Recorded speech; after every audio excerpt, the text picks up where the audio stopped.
Welcome back to my channel. I'm Rutten, and today I'm excited to announce that in Procreate 5.4, importing and managing brushes just got a whole lot easier. This is thanks to a simple change in how Procreate organizes its files. In this quick tutorial, I'm going to show you the new streamlined way to install single brushes, brush categories, or even entire brush libraries using the iOS Files app. Let's get to it. I'll be working with some custom brushes I created.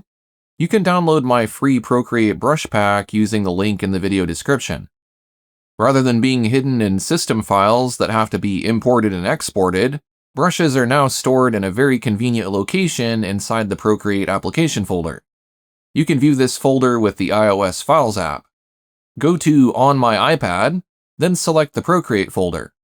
You can tap and hold to favorite this folder to make it easier to find. Next, choose the Brushes folder. As you can see, each brush library and brush category have their own folders. Within these folders are each individual brush file. If you are using the Light UI mode, you can see a preview of each brush. You can also see the date the brush was last modified. This makes it easy to identify brushes that may have changed. With the old method of brush management, you'd have no way of knowing this information.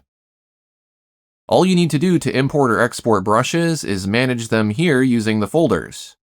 So if I want to export a brush, category, or library, I can simply tap and hold to copy and paste it. You can also choose the Move command. I'll copy some of these brush categories to my Dropbox so I can back them up. Next, I'll delete one of these brush packs from inside the Procreate folder and show Procreate. As you can see, that category is no longer available. The changes you make to the Brushes folder update in Procreate in real time. I'll import that brush folder back into the Brushes directory.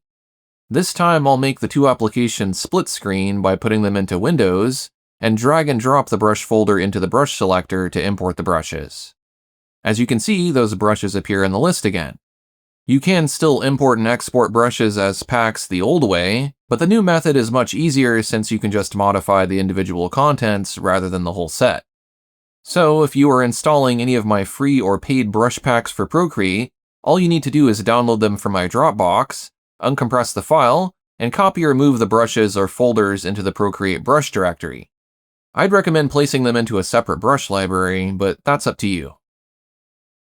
That's all there is to it.